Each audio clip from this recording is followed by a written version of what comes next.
नमस्कार. Next example. If cot theta plus cos theta is equal to x and cot theta minus cos theta is equal to y, then show that x square minus y square bracket square is equal to 16xy. So आपल्याला algebraic equation prove करायचे, त्यासाठी दोन equations follow होतात असं आपल्याला दिले. ती कोणती दोन इक्वेशन्स आहेत? तर ती दोन ट्रिग्नोमेट्रिक इक्वेशन्स आहेत. सो ट्रिग्नोमेट्रिक इक्वेशन पण आपण अल्जेब्राइक इक्वेशन सारखी सॉल्व्ह करू शकतो. जशी एक्स अँड वाय मध्ये असतात तर त्या टाईपची जर सायमल्टेनियस इक्वेशन्स आली तर ती कशी सॉल्व्ह करायची, या मेथड्स वगैरे आपल्याला माहिती आहेत. सो ही दोन इक्वेशन्स आहेत, ती सॉल्व्ह करून जर आपल्याला separately cos theta cot theta ह्याच्या जर व्हॅल्यूज मिळाल्या तर त्यावरून आपण कॉस थिटा आणि कॉट थिटा ह्याच्या काही आयडेंटिटीज वगैरे यूज करून हे स्टेटमेंट प्रूव्ह होतं का हे चेक करू शकतो. सो गिव्हन काय आहे की दोन स्टेटमेंट दिलेत जी ट्रिग्नोमेट्रिक इक्वेशन्स आहेत, पण ती अल्जेब्राइक इक्वेशन सारखी आपण सॉल्व्ह करू शकतो. So given that cot theta plus cos theta is equal to x, एक इक्वेशन आहे, इक्वेशन 1 असं आपण म्हणू, and cot theta minus cos theta is equal to y, equation 2. आता ही सायमल्टेनियस इक्वेशन सारखी दिसत आहेत. ही सॉल्व्ह केली की कॉट अँड कॉस या दोघांची व्हॅल्यू मिळेल, कारण इथे जनरली एक्स आणि वाय असतात, त्याच्यावरून आपण एक्स वायच्या व्हॅल्यूज फाइंड आउट करतो. सो ही सॉल्व्ह करण्याची मेथड काय, जेव्हा प्लस आणि मायनस असा साईन येतं आणि इथल्या दोन्ही टर्म एक्झॅक्टली सेम असतात तेव्हा एक मेथड आहे हे सॉल्व्ह करण्याची, की दोन्ही इक्वेशन एकदा प्लस करायची, दोन्ही इक्वेशन्स एकदा मायनस करायची आणि त्यावरून त्या जे काही व्हेरिएबल्स असतील, म्हणजे इथे आता ट्रिग्नोमेट्रिक व्हेरिएबल, तर ट्रिग्नोमेट्रिक फंक्शनच्या व्हॅल्यूज आपल्याला त्यावरून मिळू शकतात. हे सायमल्टेनियस इक्वेशन आहे, ती सॉल्व्ह करण्याची मेथड फक्त आपण यूज करतोय, कारण या दोन्ही टर्म सेम आहेत, कॉट कॉस, त्यामुळे आपल्याला ती मेथड यूज करायला लागेल की एकदा इक्वेशन 1 and 2 ॲड करायचे, एकदा इक्वेशन 1 and 2 मायनस करायचे. So adding 1 and 2, 1 plus 2, equation 1 आणि 2 ॲड करूया आधी. Means cot theta plus cos theta is equal to x and cot theta minus cos theta is equal to y. ही equations add करायचे म्हणजे sine वगैरे तेच राहणार. सो काय काय कॅन्सल होतोय, कॉस कॅन्सल झालं, कॉट थिटा राहिलं, 2 cot theta is equal to this x plus y. म्हणजेच काय मिळालं, that implies 2 cot theta is equal to x plus y. So याच्यावरून आपल्याला एक कॉट थिटाची व्हॅल्यू मिळेल. इथे आता कॉट थिटा आणि कॉस थिटाला एक व्हेरिएबल्स आहेत, त्यामुळे त्याची व्हॅल्यू मिळेल इथे. So that implies cot theta is equal to x plus Y upon 2, equation 3. जसं एक्स वायच्या व्हॅल्यूज काढतो आणि इथे कॉन्स्टंट असतात, तसं इथे काय झालं, इथे एक्स वाय आणि इथे ट्रिग्नोमेट्रिक फंक्शन्स. सो कॉट थिटाची व्हॅल्यू मिळाली X plus Y upon 2. Similarly आपण दुसऱ्या व्हेरिएबलची म्हणजे कॉस थिटाची पण व्हॅल्यू काढू शकतो. त्यासाठी काय करायला लागेल, 1 minus 2 करायला लागेल. सो फ्रॉम इक्वेशन 2 सबट्रॅक्ट करा from equation 1. So 1 minus 2, that implies cot theta plus cos theta is equal to x minus cot theta minus cos theta is equal to y. So minus sign आहे, त्यामुळे आपल्या सगळ्यांची sine change होणार, हे माहिती आपल्याला. Minus होणार, हे प्लस होणार, हे मायनस. सो मायनस आणि सॉरी कॉट थिटा प्लस आणि हे मायनस, त्यामुळे 0 झालं. हे प्लस आहे, हे प्लस आहे, so 2 cos theta is equal to हे मायनस साईन आहे, so x minus y. That implies cos theta is equal to x minus y upon equation 4. सो इक्वेशन 3 मध्ये आपल्याला कॉट थिटाची व्हॅल्यू मिळाली, इक्वेशन 4 मध्ये कॉस थिटाची व्हॅल्यू मिळाली. आपल्याला अल्जेब्राइक इक्वेशन प्रूव्ह होतं असं प्रूव्ह करायचं. म्हणजे हे इक्वेशन सगळं अल्जेब्राइक इक्वेशन एक्स वायच्या फॉर्म मध्ये. सो कॉस आणि कॉट ह्या दोघांची आपण ह्या दोघांचं यूज करून आपल्याला ते अल्जेब्राइक इक्वेशन आणायचंय. बिकॉज कॉस थिटाची बघितली व्हॅल्यू आणि कॉटची बघितली तर RHS दोघांचे काय फक्त एक्स वाय या व्हेरिएबल मधले आहेत, त्यामुळे आपल्याला ते यूज करायचंय. आता अजून एक फक्त एक्स मायनस वाय आणि एक्स प्लस वाय करून हे एवढं सगळं स्टेटमेंट होईल असं दिसत नाही. अजून एक आपण आणणारो आयडेंटिटी, कॉस आणि कॉटचं रिलेशन काय असतं की कॉस अपॉन साईन म्हणजे कॉट असतं. सो त्याच्यातनं साईन थिटाची व्हॅल्यू मिळेल आणि मग एखादी आयडेंटिटी यूज करून हे इक्वेशन येते का बघूया. कारण आता ह्या दोन्ही काही इक्वेशन यूज करून स्क्वेअर कुठे येणार नाही, आणि इथे तर x square minus Y square bracket square आहे, मीन्स x⁴ वगैरे अशा टर्म्स इन्व्हॉल्व आहेत त्याच्यात. सो आपण आधी कॉस थिटावरनं साईन थिटा काढूया. साईन थिटा मिळालं तर मग स्क्वेअरची एखादी आयडेंटिटी आपण कन्सिडर करू आणि ती प्रूव्ह करताना हे स्टेटमेंट येते का बघा. So we know that cot theta is equal to cos theta upon sine theta. So या दोघांच्या व्हॅल्यूज आपण यूज केल्या. Cot theta means that implies x plus Y upon 2 is equal to cot theta. Cos means x minus y upon 2 upon sine theta. आता याच्यावर sign थिटाची value काढायची असेल तर हे इकडे न्यायचं आणि हे इथे आणायचं. So that implies sin theta is equal to x minus y upon 2 आणि हे इथे येणार आहे डिनॉमिनेटर मध्ये x plus y upon 2. So that implies 2 to cancel झाले. sin theta is equal to x minus y upon x plus y. Equation 5. पुढे आपल्याला लागलं पुढे तर बघूया. तर इक्वेशन 4 मध्ये आपण x minus y upon 2 ही व्हॅल्यू काढली. इक्वेशन 5 मध्ये sin theta ची व्हॅल्यू मिळाली. आता x minus y upon x plus y या सगळ्या टर्म्स आल्या. यांचा जर स्क्वेअर केला तर कुठेतरी x minus y bracket square x plus y bracket square वगैरे असं येईल. म्हटलं तसं की एक ठोस किंवा असा ठाम असा एक रूल नाहीये की ह्याच मेथडने गेले की तुम्हाला ते सॉल्व्ह होणार आहे वगैरे. ट्रिग्नोमेट्रीतली एक्झाम्पल्सची प्रत्येक एक्झाम्पल वेगवेगळं असतात. एक्झाम्पल बघून आपल्याला विचार करावा लागतो की कुठल्या मेथडने किंवा कुठल्या टाईपने आपण पुढची म्हणजे नेक्स्ट स्टेप करू शकतो. सो आतापर्यंत आपल्याला ज्या इक्वेशन्स वगैरे दिली होती ती सॉल्व्ह करून आपण कॉट आणि कॉस्टची व्हॅल्यू काढली. त्याच्यावरनं साईन पण काढता येईल. त्यामुळे आपण साईनची पण व्हॅल्यू काढून ठेवू. तरी अजून ह्या तिन्ही एकत्र करून काय हे स्टेटमेंट येईल असं वाटत नाही, कारण स्क्वेअर इन्व्हॉल्व आहे. मग स्क्वेअर इन्व्हॉल्व असणारं साईन आणि कॉस्टची रिलेटेड जर आयडेंटिटी असेल तर ती यूज करून बघूया त्याने सॉल्व्ह होते का.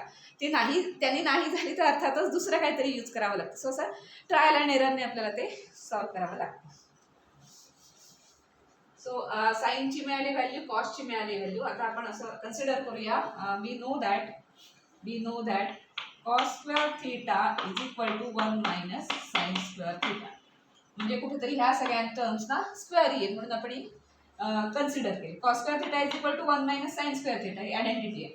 आता फ्रॉम इक्वेशन 4 आणि 5 आपण व्हॅल्यूज घालूया. cos स्क्वेअर थिटा मीन्स काय होणार x minus y upon 2 bracket square is equal to 1 minus sine square means x minus y upon x plus y bracket square. आता हे सगळे स्क्वेअर थोडे एक्सपांड वगैरे केल्यावर कदाचित हे स्टेटमेंट येईल. आता हे आपण सिम्प्लिफाय करूया आणि जे स्टेटमेंट प्रूव्ह करायला सांगितलंय ते प्रूव्ह होतंय का आपण चेक करू. आता इथे numerator square upon denominator square लिहू शकतो. So 1 upon 4 into X minus Y bracket square झाला is equal to 1 minus X minus Y bracket square आणि upon X sorry minus 1 minus X plus Y bracket square. आता या दोन terms आहेत, denominator same नाही तर मी सेम करून घेऊया. That implies x minus Y bracket square upon 4 is equal to denominator same करून घेऊया X plus Y bracket square minus X minus Y bracket square upon this x plus Y bracket square. आता आपण याचा numerator थोडा expand करून वगैरे simplify करून बघू काय येते. आणि हा जो x plus Y bracket square आहे त्याला इथे आणू. मग ह्या दोघांचा प्रॉडक्ट म्हणजे काही हे वगैरे येते का ते चेक करू. हा 4 नंतर जेव्हा लागेल तेव्हा LHS ला काय लागेल तेव्हा RHS ला आपण शिफ्ट करू देणार.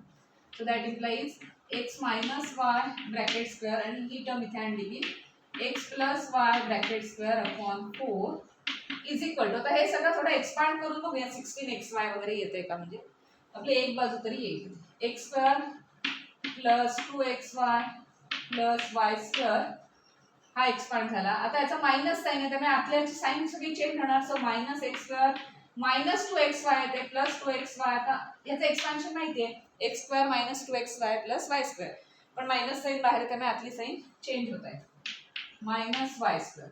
याचा डिनॉमिनेटर नाहीच आहे कारण तो आपण आधीच इकडे आणलेला आहे. So that implies x minus y square into x plus y square upon 4 is equal to काय काय कॅन्सल होतं x square गेला y square गेला 2 आणि 2 4xy 4xy जर आता हा इकडचा 4 तिकडे नेऊया. So that implies x minus y bracket square into x plus y bracket square is equal to 16xy. Almost आपलं स्टेटमेंट आलेलं आहे.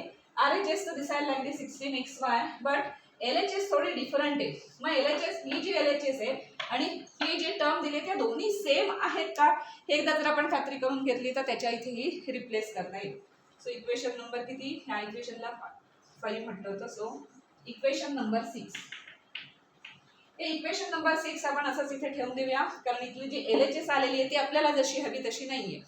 सो ही जी LHS दिली ती LHS आणि ही या दोन्ही टर्म सेम आहेत का एकदा आपण कन्फर्म करायचं आणि मग ती तिथे रिप्लेस करायची. सो इक्वेशन मिळाले आपल्याला. गिव्हन जे काही ह्या दोन इक्वेशन वगैरे जे दिलेलं होतं त्यावरून सिम्प्लिफाय करत आपल्याला हे मिळालंय काय, तर x minus Y bracket square into x plus Y bracket square is equal to 16xy, याला इक्वेशन 6 असं आपण म्हटलंय. आता याची LHS थोडी एक्सपांड करून बघूया काय येते ती. कन्सिडर LHS, हे कन्सिडर ही टर्म, फक्त एवढीच टर्म कन्सिडर करू. सो कन्सिडर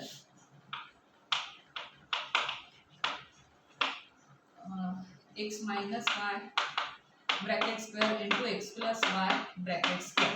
ते थोडं एक्सपांड करून वगैरे आपण बघूया. आता ह्याचं एक्सपान्शन येणार आहे, ह्याचं एक्सपान्शन आणि मग दोघांचा प्रॉडक्ट येणार. 9 टर्म्स वगैरे येतील, कारण ह्याच्या 3 टर्म्स इंटू ह्याच्या 3 टर्म्स. मग त्या सगळ्या थोड्या केअरफुली घ्या, कोणाचं प्लस साईन कोणाचं मायनस साईन येते. त्याचा काय expansion x square minus 2xy plus Y square into bracket x square plus 2xy plus Y square. तर ह्या 3 टर्म्स आणि ह्या 3 टर्म्स केअरफुली द्या. आता घेऊया आपण फर्स्ट टर्मने सगळ्या 3 टर्म्सना मल्टिप्लाय करूया.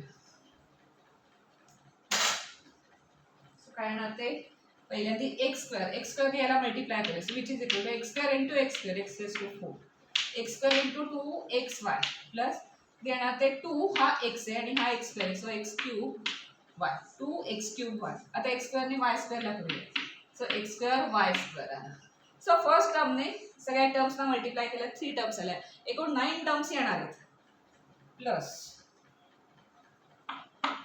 ह्या दुसऱ्या टर्मने सगळ्या टर्मना मल्टिप्लाय करेल. बरेचशांना मायनसच साईन येणार, बिकॉज मायनस आहे ना. Minus 2xy into x square म्हणजे minus 2x cube y, X cube आणि y minus 2 into 2 4 x square Y square minus 4 x square Y square. या टर्मने याला मायनसच येणार, मायनस 2xy क्यूब, कारण 2xy आणि हा y स्क्वेअर म्हणजे y क्यूब. सो या टर्मने मल्टिप्लाय सगळ्या झाल्या. तर ह्या टर्मने सगळ्या तिन्ही टर्म मल्टिप्लाय करू, म्हणजे y square into x square म्हणजे प्लस येणार, plus x square Y square, इथे सगळ्या प्लस येणार, एक्स 2x आणि हे y cube plus 2xy cube plus हे वाय स्क्वेअर हे y square y raise to 4. आता काही टर्म कॅन्सल वगैरे होत आहेत का चेक करूया. 9 टर्म्स आलेत ना, चेक करा. 9 टर्म्सच्या सगळ्या साईन व्यवस्थित घेतले आहेत ना त्या बघा. आणि आता चेक करूया काय हे कॅन्सल होतं काय राहतं. So minus 4x square Y square आणि इथे एक एक्स स्क्वेअर वाय स्क्वेअर, इथे 1x square Y square, so 2x square Y square minus 4x square Y square minus 2x square Y square राहील, बाकी सगळ्या जातील. त्याच्यानंतर minus 2x cube Y plus 2x cube Y, so ही cancel झाली. Minus 2xy cube आणि plus 2xy cube, so ह्या terms cancel झाल्या. So what remains x raise to 4, cancel झाली, ही कॅन्सल झाली, ही कॅन्सल झाली. x square plus y square, x square plus y square 2x square y square minus 4x square y square means minus 2x square y square and this plus y raise to 4. आता हा कशाचा square वगैरे असू शकतो का, थोडंसं आपण check करूया. x रेज टू 4 मीन्स कशाचा स्क्वेअर आहे, x स्क्वेअरचा स्क्वेअर. सो x स्क्वेअरचा square minus 2x square y square minus 2x square y square plus y raise to 4 म्हणजे कशाचा y स्क्वेअरचा स्क्वेअर. कुठल्या ब्रॅकेटचा स्क्वेअर आहे बघा, ही टर्म ही प्लस ही टर्म याचा स्क्वेअर आणि मायनस 2 या दोन टर्म म्हणजे या कशाचा स्क्वेअर आहे, एक्स स्क्वेअर आणि हे साइन बघायचं minus Y square bracket square आहे. So which is equal to आला X square minus Y square bracket square. तर याचं एक्सपान्शन केल्यावर काय होणार, एक्स स्क्वेअर, अरे स्क्वेअर म्हणजे X raise to 4 minus 2x square Y square plus Y raise to 4 आणि त्याच टर्म्स आहे तिथे X square square minus 2x square Y square plus Y square. So ही जी टर्म आली LHS ची तिला कन्सिडर केलं की आपल्याला सगळं सिम्प्लिफाय करत काय मिळतं, ही टर्म मिळते. आणि प्रूव्ह काय करायला सांगितलं तर हेच प्रूव्ह करायला सांगितलं. सो आपण आता ते लिहून घेऊ आणि आपलं स्टेटमेंट इथे प्रूव्ह झालेलं आहे. सो दॅट इम्प्लाइज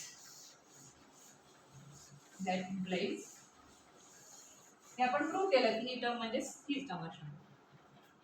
कन्सिडर केली होती ही टर्म, काय मिळालं आपल्याला x minus Y bracket square into x plus Y bracket square is equal to काय मिळाली term X square minus Y square square, ही टर्म आपल्याला मिळाली. So equation 6 becomes, therefore equation 6 becomes x square minus y square, याला replace करायचं होतं, square is equal to 16xy, hence proved.